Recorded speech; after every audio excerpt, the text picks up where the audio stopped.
Lionel Messi গোল করেছেন আর তার দল জেতেনি, এমনটা খুব কমই দেখা যায়।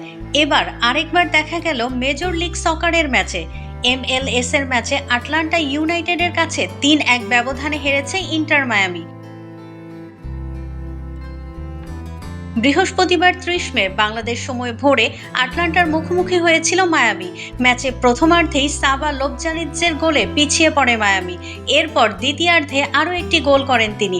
মাঝে ৬২ মিনিটে মেসি এক গোল শোধ করলেও ৭৩ মিনিটে মায়ামির জালে শেষ পেরেক ঠুকে দেন জামাল থিয়ারে। এই ম্যাচের সবটুকু আলো কেড়ে নিয়েছেন মেসির জাতীয় দলের সতীর্থ থিয়াগো আলমাদা। মেসির সঙ্গে ২০২২ বিশ্বকাপ খেলা আলমাদা ম্যাচ জুড়ে নিয়ন্ত্রণ করেছেন মাঝমাঠ। বল ধরে আক্রমণে উঠে কাঁপিয়ে দিয়েছেন মায়ামির রক্ষণ। আটলান্টার ৩টি গোলেই অবদান ছিল ২৩ বছর বয়সী এই আর্জেন্টাইনের।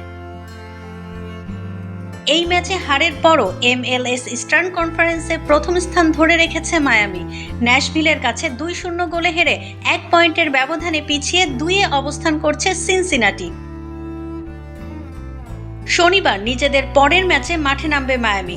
সেন্ট লুইস সিটির বিপক্ষে এই ম্যাচটি হবে কোপা আমেরিকার আগে মেসির শেষ ম্যাচ। এরপর মহাদেশীয় আসর খেলতে দলের সঙ্গে যোগ দেবেন মেসি।